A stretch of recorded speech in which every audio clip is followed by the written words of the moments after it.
Okay, hello. Welcome to the final part 7 of our living room scene here. We got all the materials and textures created in the last section, part 6.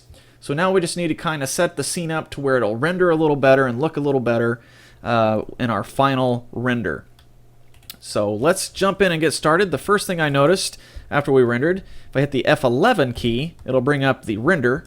Now, one thing I like to do is set the render to render in its own window. So I'm going to change the display of the render. Right now it's set to image editor. So anytime you render it, pops it into instead of the 3D viewport, it goes to the UV image editor, just like it was when we were messing with the UVs and the images earlier.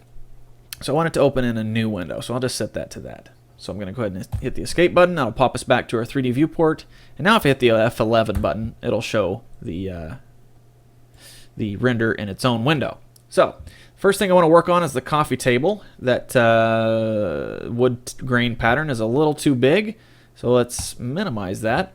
Grab our coffee table, go over to our texture settings, and let's set the size to be quite a bit higher so it maps a lot more. I'm going to set that to 10, and then I'm going to set the other numbers. I'm going to put those up to 5. So we're basically making this twice as small as it was. Now the normals are way too deep, so I'm going to set that to 0.1. That's probably still too deep. Tell you what, I'm going to go 0.05. And that'll be very subtle because it's not, scraped into the wood. It should be fairly smooth if it's going to be furniture. You don't want splinters, right? So we'll see what that looks like. We'll go ahead and hit F12 again and pop up the new window that we added. And that already looks quite a bit better. I think I want to dumb down that geometry a little bit more even. Let's go 0.01. And it's almost not even there. So let's open up our tab again, F12. And that's quite a bit better, I think. Now you can play with the layout of the wood if you like. It doesn't need to look exactly like this. But it needs to look a little better than it did before. So I'm seeing some really dark shadows over here. And in a perfect world, we wouldn't be getting that dark shadows like that. We'd actually be getting some light through the window. So I'll tell you what, let's do. Let's go to our side view. Here, side view, in orthographic. And let's add another light source. I'm going to Shift A, go down to the lamp, and I'm going to say sun. Go ahead and click that, and it adds a sunlight in there. And this sunlight, it doesn't matter where it's at in the scene. It could be way down here, and it would still be fine. But I like to kind of position it to where I can visually see where it's going to go. So I'm going to angle this sunlight to point through that window a little bit, about like so. You can see the window's going to be right there. If we go to our top view, let's give it a little bit of an angle, about like so. Okay, and I also want to tell this scenery here to not throw any shadows, because right now, if I was to render this, we wouldn't see anything from the sunlight because this plane is in the way. It's blocking the window. So I need to tell it to not throw any shadows. So you do that under the materials section. Click your material, come down here all the way to the bottom. You'll see a shadow option. So click on that. Scroll down a little bit more after it expands out and say turn off the cast buffer shadows. So that should do that. And then we also need to grab the glass mirror, because right now Blender's seeing that as a solid object. It's not thinking it's a transparent object like glass. It's gonna throw a full shadow. I think I have the panes separators selected. So let's go ahead and name those just so I know where they're at. Pane separators. There we go. And we'll grab the window glass. And we need to tell that to not throw shadows also. Okay, so now if I go to my camera view and I hit F12, you can see now it's throwing two light sources. So now we had those dark shadows in there. Now we've got another light coming in from the window. And I don't think it's set to throw a shadow, but it is lighting up the floor underneath the coffee table, you can see. So let's escape out of there. Let's grab that light. If you just click on that dotted line, it should select the light. And right now it's set to not throw shadows. So let's turn on ray shadow. Right there. So we turn on ray shadow. And now if we render,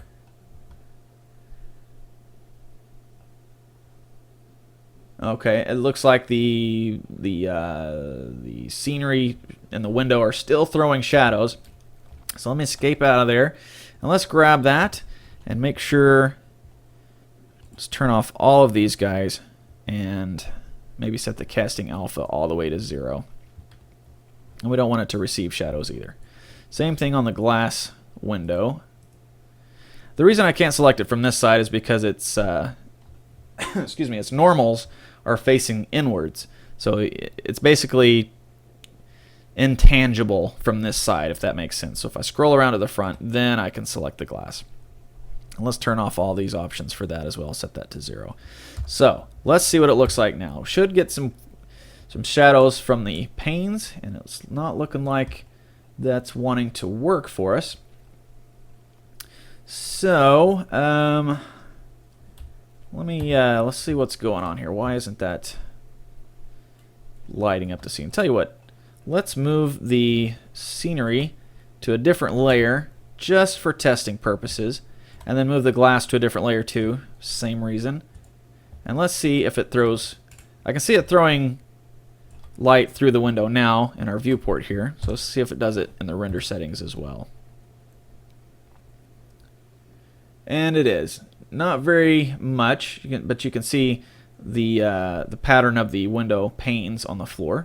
So what we need to do is figure out why these two objects are throwing shadows, even though we specifically told them not to. Let's see.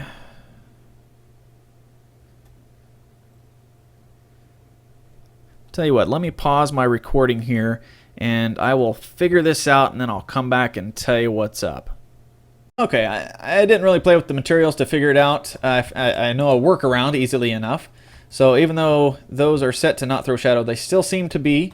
But there's a setting we can change on the lamp itself, on the sun lamp itself, to only light a specific layer.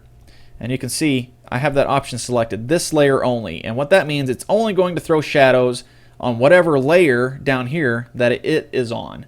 So if I move it onto 2 layers at the same time, if you hit the M button, all you got to do is select which layers you want it on. Just highlight those. Right now I have it on the... See, right now it's not on any layer, which is kind of impossible because it has to be on some layer to exist in the scene.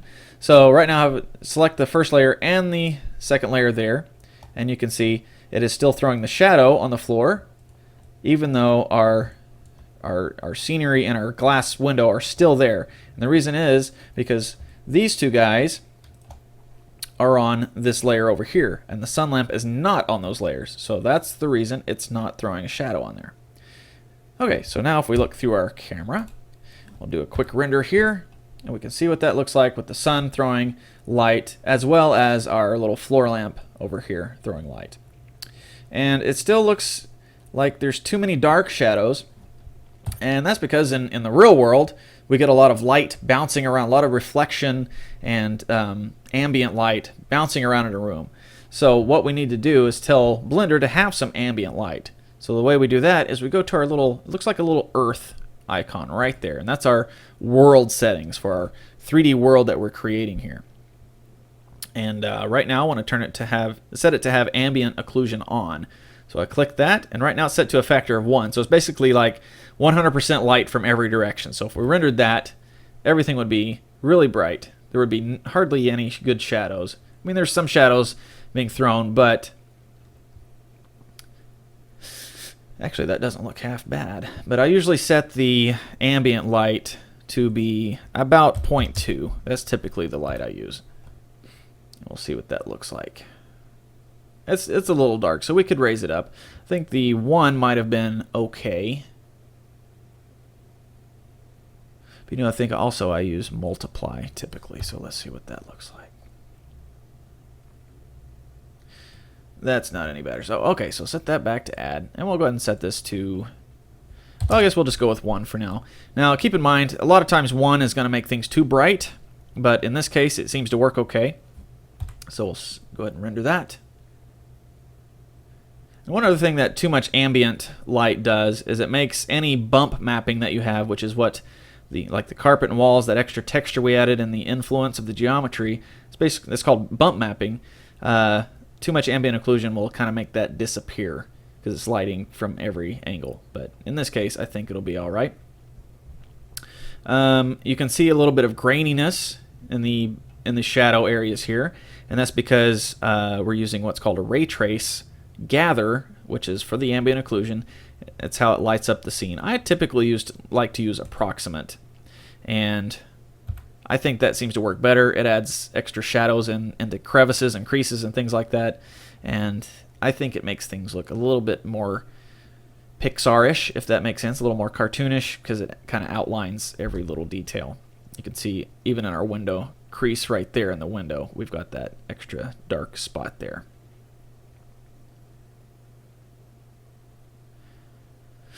So the approximate adds dark shadows, but it adds shadows to everything. So it's kind of a trade-off here. Let's try. Let's see what multiply looks like in the approximate. Now it's going to be really dark. So let's escape out of there. We don't want multiply. We want add, and maybe set that to 0.5.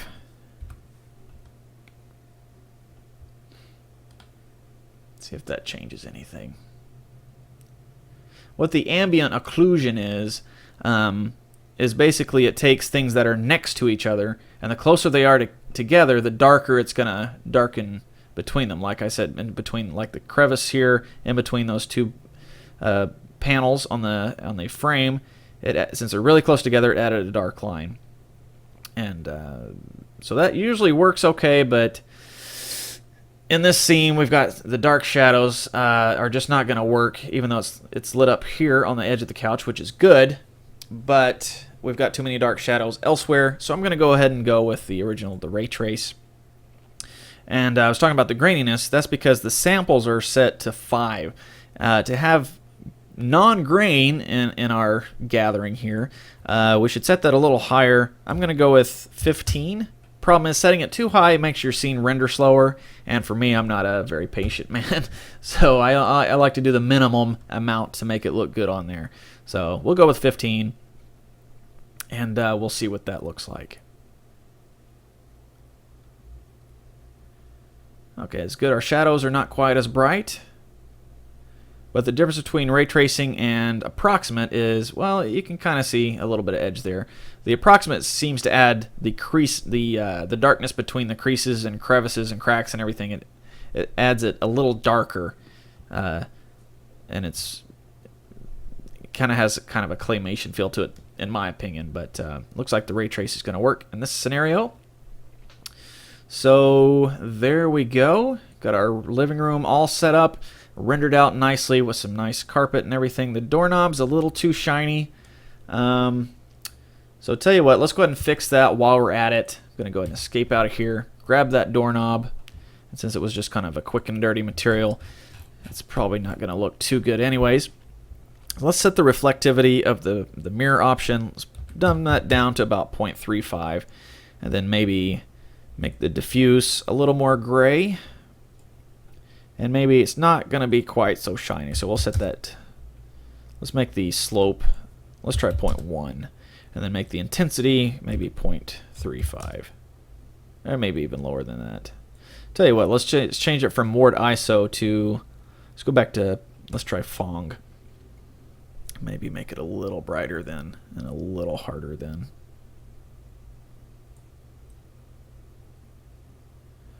Okay, so I think that'll probably be okay.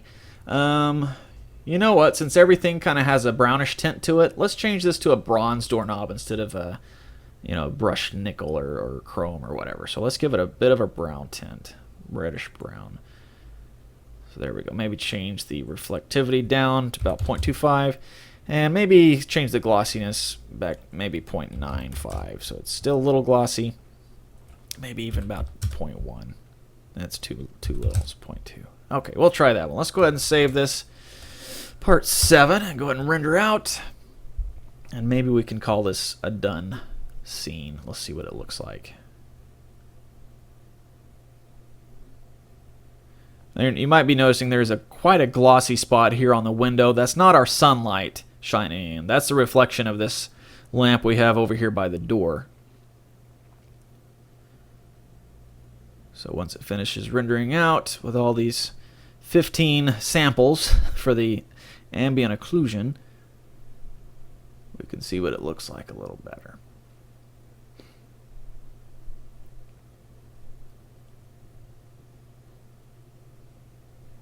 And maybe that doorknob will look good. Let's make their scene a little bigger here. I guess that worked. Kind of just looks kind of rusty now, but I guess that'll work okay. Tell you what, let's do one thing before we go, before we call it done. I'm going to go ahead and save this image. So you might want to save yours too. The way you do that is you hit the F3 button. And again, if you're on a Mac, it might be different. You can go Image, Save As Image, or hit the F3 button. And we'll just call this one Living Room Final, and I'll call it 01 because I want to change the lighting setup just a bit. Living Room Final 01. Okay, I'm going to scroll down and change it from a PNG to a JPEG. I prefer to work with JPEGs. You get a lot more quality for your buck.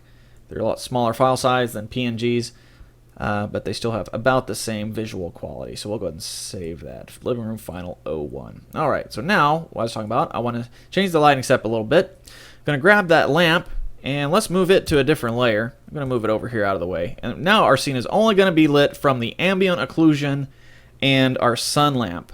So you can kind of, you can kind of get an idea what it's going to look like through right now. But it should look a little better than this because we have that ambient occlusion turned on. So render this one out. Open the window, that's the render window there.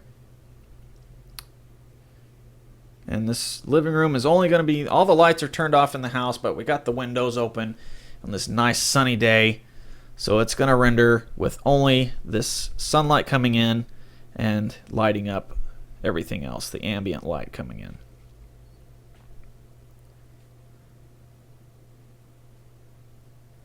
So this is one way to get a little bit more realistic image.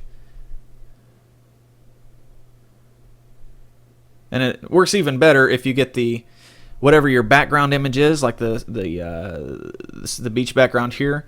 The lights, if you can match the direction of the sunlight to the direction of the light in the image, it'll make things look even more realistic. So it's kind of, you can't really tell right now. It looks like I probably did a decent job. The sun's probably coming from about that angle, as you can see the leaves and the shadows on the palm trees there. Looks about right. So that looks okay. I'm going to go ahead and save this one as Living Room Final 02. The 2 button. There we go. And go ahead and change that to JPEG. The default Blender image saving is a PNG, which is not too bad, but like I said, I prefer JPEGs because smaller file size, and they look just as good usually. But in any case, that's our final image. So that's going to be it for this living room environment. Feel free to keep going with it. Add some stuff to the coffee table. Maybe add some end tables. Maybe a little plant in the corner. Ceiling fan. Maybe some baseboards. Maybe a rug across the floor. Whatever you want to do. Just make your living room your own. So that's going to be it, and we'll see you next time. Actually, there's one more thing I want to talk about really quick, and that's to, once you get your scene done and you're ready to send it off to an animator or a background artist or something like that, you don't want to worry about packaging all the textures up together in a zip file, whatever. Blender has an option where you can pack those all into the Blender file where all the geometry is. You can pack all the images into that. And the way you do that is you go File, let's see, External Data, and you say Automatically Pack into the blend. So you go ahead and check that, and you can see it packed 5 files. So it packed the carpet texture, the wall texture, the ceiling texture, and the texture we had on the couch, as well as the background tropical texture. So it added all of those to the scene. So now all you need to do, if you're going to send this somewhere, is you just got to send them this Project 1 Living Room 07.blend. Everything's contained in this file. It makes the file size a little bigger because it's got all those in there, but it's all self-contained now. You don't have to include all your imagery with it because it's all there. And then say you're getting it from someone and you want to separate all of those images out into a file because you want to edit them or something like that, you want to change the color, something, all you have to do is go File, External Data, and you say, if I go and save this, boom, save that. Now you can go External Data and uncheck that, and then unpack all into files, and it'll unpack all those images into the whatever folder your .blend file is in. So just want to add that on there real quick. Now we're done, and now I will see you